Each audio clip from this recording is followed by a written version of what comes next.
A'udzubillahi minasyaitonirrajim. Aku berlindung kepada Allah dari godaan setan yang terkutuk. Bismillahirrahmanirrahim. Dengan menyebut nama Allah yang Maha Pengasih lagi Maha Penyayang. Surah Ar-Rahman ayat 41 sampai ayat 55 ya. Yu'raful mujrimuna, dikenal, diketahui orang-orang yang pendosa, pelaku maksiat. Mujrimun itu artinya orang-orang yang melakukan perbuatan maksiat. Mujrimun dikenal ya, ais sawadul wujuh wa zurquhul uyun, dikenalnya bisimahum dengan tanda hitam di wajah-wajah mereka. Di wajahnya itu ada tanda hitam ya. Fayukhaju, lalu mereka diambil, ditarik bin nawasi wal aqdam, ubun-ubunnya dan kaki-kakinya. Jadi paling atas ubunnya ditarik, kakinya juga ditarik. Siapa yang menarik? Malaikat Jabaniyah, malaikat Malik. Saking kesal-kesalnya dengan orang-orang yang mujrimun, pelaku maksiat, pelaku dosa. Jadi Allah Subhanahu wa taala di ayat 41 Ar-Rahman ini menjelaskan tentang orang-orang pelaku maksiat, orang-orang yang tidak pernah sholat, puasa, zakat, haji, dikerjakan di dunia ya, zina, mabok, membunuh ya, kemudian mencuri, korupsi, wah pokoknya semua maksiat, minuman keras, narkoba. Pelaku maksiat itu nanti dikenal oleh siapa? Oleh para malaikat mengenalnya. Nah, ini orang yang pelaku maksiat. Ini yang pernah melakukan korupsi 300 triliun. Ini yang orang korupsi pertalit jadi pertamak. Ini orang korupsi emas antam ya, padahal mah palsu, katakan emas. Ini orang-orang penipu, pemaksiat, pezina, pemabok ya, narkoba. Semuanya tuh di tanda-tandanya itu adalah bisimahum, tanda hitam di wajahnya. Jadi kebalikan dari orang beriman. Kalau orang beriman itu ya, di dalam ayat lain ya itu dijelaskan wujuhu yaumaijin na'imah lisaiha radiyah fi jannatin 'aliyah. Jadi mereka itu wajahnya bercahaya, berkemilau ya. Dalam surah lain itu dijelaskan wajah-wajah orang beriman yang taat kepada Allah, wajahnya itu bercahaya, bersinar. Kenapa? Karena pancaran wudunya. Nah, orang yang pelaku maksiat, pezina, pemabok, durhaka kepada Allah, tidak pernah menyembah Allah, wajahnya hitam, pekat ya, beda dengan orang yang beriman, wajahnya bercahaya karena pancaran wudunya. Jadi bukan karena kulitnya hitam, bukan. Memang di sana tanda hitam. Tanda pelaku maksiat itu kelihatan jelas. Jadi ketika orang di padang mahsyar kelihatan mana yang beriman, mana yang kafir, mana yang taat kepada Allah, mana orang yang maksiat kepada Allah. Itu tandanya dari wajahnya. Wajahnya bercahaya, orang beriman. Wajahnya bisimahum, tandanya hitam. Hitam itu tandanya mereka itu orang kafir atau orang munafik atau orang yang pelaku maksiat. Payukhoju, diambil, dipegang ubun-ubunnya, kakinya, atas bawah dipegang oleh malaikat. Atasnya ubunnya, kakinya dipegang. Lalu diapain? Dicampakkan ke dalam neraka. Dalam riwayat Ibnu Abbas, ubun-ubun mereka dipegang seperti kedua kakinya sampai patah, sebuah kayu bakar dipatahkan dalam pembakaran roti. Masya Allah, uzubillahi min zalik. Ya kan, ubun-ubun kuning itu disatukan dengan rantai. Jadi ubun sama kaki menurut Ad-Dohak dalam tafsir Ibnu Katsir disatuin ubun dengan kaki ya, dengan rantai ya. Itulah orang-orang pelaku maksiat.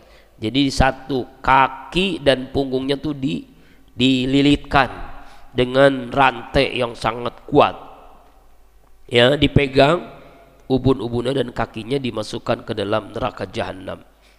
Nah, ketika itu Rasulullah Aisyah radhiyallahu anha dalam hadis bertanya kepada Rasulullah, ya Rasulullah, apakah Rasulullah pernah menceritakan orang-orang yang mendapatkan syafaat? Siti Aisyah menjawab, benar, aku telah menanyakan tentang hal itu kepada beliau. Sedangkan beliau dalam satu limut, lalu beliau mengatakan, beliau bersabda, yaitu ketika Siratal Mustaqim telah dipasang, kau tidak memiliki satu syafaat pun bagi seorang sebelum aku mengetahui di mana kemanakah sirat membawaku. Pada hari itu wajah-wajah yang putih bersinar, wajah-wajah yang tampak hitam legam. Lalu aku mengetahui siapa orang yang pelaku maksiat, siapa orang yang taat. Itu semakin ketahuan, semakin jelas, makin bertambah kelihatan, semakin dekat. Orang mukmin itu adalah bersinar, orang munafik seperti hitam legam. Nauzubillahi min dzalik. Ya kan? Nah. Kemudian fabi ayyi ala rabbikuma tugadziban, maka yang manakah nikmat yang karunia dari Allah Tuhan kalian, hai jin dan manusia, yang kalian dustakan selama ini. Hajihi jahannamul lati yukadzibihal mujrimun, inilah neraka jahanam yang mereka mendustakan pelaku dosa. Tadi mendustakan, nggak mungkin, nggak ada neraka, nggak mungkin. Jadi waktu di dunia itu yang disiksa, dimasukkan dalam neraka jahanam itu dulu tuh mendustakan, nggak percaya, nggak mungkin, ya. Tapi sekarang mereka sudah merasakan kehinaan, ya terhadap apa yang mereka saksikan sendiri. Waktu di dunia nggak percaya, kalau mati aja, gitu ya. Mari kita lihat tafsir Jalalainnya, bagaimana Allah menjelaskan orang-orang yang dulunya waktu di dunia itu tidak percaya, ya tidak percaya dengan keadaan siksa neraka jahanam. Yatufuna bainaha wa baina hamimin an, ayat 44. Mereka berputar-putar di antara air yang mendidih dan di antara di antara mereka itu. Dalam neraka itu mereka berputar-putar, jadi nggak bisa kemana-mana, ya. Artinya mereka itu aus luar biasa, mereka dikasih air yang sangat panas dengan tembaga yang semua ususnya, semua isi perutnya hancur. Tapi memang begitu lagi, dia aus, pengen minum, dia minum, tapi ternyata itu adalah air tembaga yang sangat panas. Hamimin an. Hamimin an itu adalah puncaknya panas. Jadi neraka jahanam itu puncaknya neraka, saking panasnya sudah enggak terpirikan. 70 kali panasnya api dunia itu, itulah api neraka. Nauzubillahi min dzalik. Kita nih api paling panas di dunia misalnya api apa? Api lahar magma yang di gunung-gunung Merapi itu turun. Itu kan panas banget kan ya. Nah, api panas neraka jahanam 70 kali itu. Nah, kira-kira gimana tuh ya? Susah dibayangkan saking panasnya. Ayat ini juga dijelaskan di surah Al-Mu'min ayat 71-72. Izil aglalu fi a'nakim wassalasi yushabun fil hamimi summa innari yusjarun. Ketika rantai dipasang ke leher mereka, mereka diseret ke dalam api air yang sangat panas, kemudian mereka dibakar dalam api. Nauzubillah summa nauzubillahi min dzalik. Allahumma azirni minan nar, Allahumma azirni minan nar. Nah, dan dijelaskan dalam tafsir Jalalain, dalam tafsir tafsir apa? Tafsir Ibnu Katsir, itu mendidihnya neraka jahanam itu sejak Allah menciptakan langit dan bumi. Jadi saking panasnya sudah mendidih. Jadi sampai-sampai tulang-tulangnya, mata ada di kepalanya itu saking keluar. Apa? Karena saking enggak tahannya panasnya api neraka jahanam. Nauzubillahi min dzalik. Maka disebut hamimin an.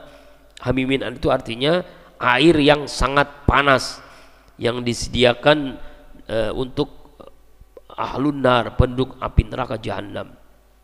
dalam surah Al-Ghasyiyah, tusqa min ainin aniyah, mereka diberikan air minum dari sumber yang sangat-sangat panas, yang panasnya sudah tidak terbaikkan, ghayra nazirina inahu, dalam Ahzab 53, dengan tidak menunggu-nunggu waktu matangnya, saking panasnya itu air yang mendidih, hamimin an.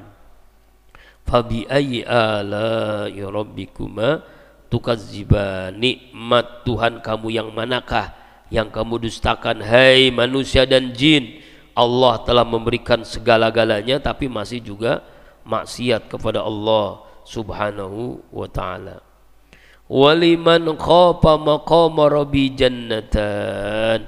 Nah inilah bagi orang-orang yang takut kepada Allah, maqama rabbihi, dia berhadap kepada Allah, jannatani, mendapatkan 2 surga. Ada ulama yang mengatakan jannatani ini adalah taman surga untuk manusia dan surga untuk jin. Ada juga yang menjelaskan jannatani adalah surga dunia, surga akhirat. Jadi ada surga dunia, ada surga akhirat. Ada juga yang mengatakan yang dimaksud 2 surga itu taman surga, bagian luar, taman surga bagian dalam. Ini jadi ulama ada 3 pendapat ya. Pertama yaitu surga jin dan surga manusia. Yang kedua surga di dunia, surga akhirat. Ada juga yang menjelaskan yang ketiga, taman surga yang ada di luar, taman surga yang ada di dalam. Jannatan, 2 surga ya. Jadi ini tafsir menjelaskan bahwa tentang masalah surga ya. Yang penting adalah kenikmatan surga itu luar biasa, sampai Allah mengatakan bagi orang yang taat kepada Allah, yang takut kepada Allah, ketika menghadapnya Allah berikan 2 surga. Nah, atau meriwayatkan berkenaan dengan Abu Bakar As-Siddiq yang suatu kali dia menjelaskan tentang hari kiamat, timbangan pahala dan surga, surga, neraka dan surga. Andai aku tidak diciptakan, alangkah indahnya jika aku menjadi rumput yang hina itu lalu dimakan oleh hewan. Daripada dia masuk ke neraka, kata Abu Bakar As-Siddiq, mendingan saya jadi rumput dimakan oleh hewan. Sampai begitu tuh ya, daripada masuk neraka. Makanya surga itu luar biasa kenikmatannya ya Pak ya. Ya, jadi jannatan itu jadi ada 3 pemahaman ulama tadi ya. Ya kalau Ustaz Arifin katanya ada 2, surga dunia, surga akhirat. Surga dunia itu apa? Kebahagiaan, keberkahan hidup ya, surga tuh. Kemudian banyak orang-orang yang baik kepada kita ya, rezekinya berkah, keluarganya berkah, ilmunya berkah, itulah bahagia, itu surga. Di akhirat ya kenikmatan surga. Jadi jannatan, surga. Fabi ayyi ala'i rabbikuma tukadziban, maka yang manakah nikmat dari Tuhan kalian hai jin dan manusia yang kalian dustakan? Jawata afnan, taman surga itu mempunyai pohon-pohonan.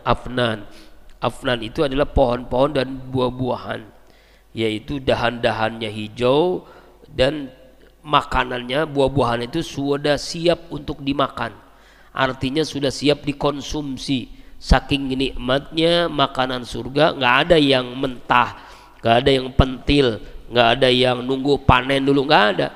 Kita langsung menikmati keindahan surga, menikmati keindahan surga, yaitu buah-buahannya sudah matang ya. Afnan itu buah pohon dan buah-buahan yang sudah bisa dinikmati kenikmatannya. Dan harus diingat Bapak jamaah rahimakumullah, dalam sebuah hadis ya, pohon di surga itu akarnya di atas, pohonnya di bawah. Jadi semua orang itu bisa mengambil langsung. Kalau di dunia kan akarnya di bawah, pohonnya, buahnya di atas. Jadi kan kita naik dulu. Jadi nggak usah naik, nggak usah pakai tangga. ya, nggak usah nengget lagi, langsung bisa menikmati. Jadi tinggal kita keinginan apa gitu. Dan satu buah bisa seribu rasa, Pak. Iya, misalnya kita pengen makan duren misalnya, buah duren tapi rasanya macam-macam. Saking nikmatnya buah-buah di surga itu. 1000 rasa itu dalam sebuah riwayat ya. Saking nikmatnya kenikmatan makanan surga, sehingga orang yang menikmati surga itu buah-buahannya itu ya nikmatnya, indahnya, nikmatnya itu lebih daripada makanan yang ada di dunia. Ada pisang, pisangnya itu bisa berbagai macam rasa. Ya mungkin kita bisa aja kan beli pisang, tapi rasanya kan satu pisang Ambon, pisang Barandang, pisang Lampung, pisang apa macam-macam ya, pisang raja gitu. Kalau di akhirat pisangnya sama, tapi nikmatnya 7.000 atau 1.000 kali lipat, 1.000 rasa gitu ya. Saking nikmatnya buah-buahan di surga. Afnan, buah-buahan ya. Fabi ayyi ala'i rabbikuma tukadziban. Nikmat manakah hai yang kalian berdua manusia dan jin mendustakan nikmat Allah yang manakah? Begitu nikmatnya. Kemudian fihima ainani tajriyan. Di dalam duanya kedua surga tadi ya, ada air, 2 mata air tajriyan, yang keduanya mengalir. Tajriyan ya, mengalir dengan derasnya ya. Mengalirnya itu apa itu ya, dikatakan mengaliri semua pohon dan dahan sehingga buah-buahannya langsung tumbuh ya. Dan airnya pun bisa dirasakan nikmatnya. Ada khomer, sungai khomer, ada sungai susu, ada sungai madu, ada sungai arak, ada sungai apapun di dunia sudah bisa dinikmati. Jadi nggak ada kotoran, nggak ada macam-macam. Jadi sungai yang di surga itu langsung wanginya, baunya, rasanya kita bisa nikmati saat itu. Mungkin ada orang pemabok, ya tidak akan bisa merasakan ya kan pemabok atau narkoba. Nah, di surga itu ada sungai narkoba, sungai mabok, tapi tidak membuat puyeng gitu, enggak, malah justru menyenangkan. Itulah kenikmatan di dalam surga, sulit terbayangkan lah. Fabi ayyi ala'i rabbikuma tukadziban. Maka yang manakah nikmat dari Allah Tuhan kalian berdua, hai jin dan manusia, yang kalian dustakan? Saking nikmatnya kehidupan surga. Masya Allah. Fihima min kulli fakihatin zaujan. Di dalam keduanya ada setiap buah-buahan yang berpasang-pasangan. Artinya ya, buah-buahan yang berpasang-pasangan itu ya buah-buahan yang pernah kita kenal dan kita tidak pernah kenal. Ini buah apa ini? Kok ada begitu? Itu berpasang-pasangan, ada jantan, ada betina gitu ya, kira-kira begitu. Kenikmatannya belum pernah terlihat oleh mata kita, belum pernah terdengar oleh telinga kita, belum pernah terbesit dalam hati manusia sekalipun. Mulai dari zaman Rasulullah sampai kiamat tidak pernah ya. Pokoknya kenikmatannya sulit dibayangkan dengan kata-kata, dengan penglihatan, dengan terbesit hati, saking nikmatnya. Fabi ayyi ala'i rabbikuma tukadziban. Sampai ayat 53 aja ya, karena sudah 5:30. Mudah-mudahan ayat yang kita baca ini 41 sampai 53. Insyaallah besok ayat 54. Wallahu a'lam bishawab.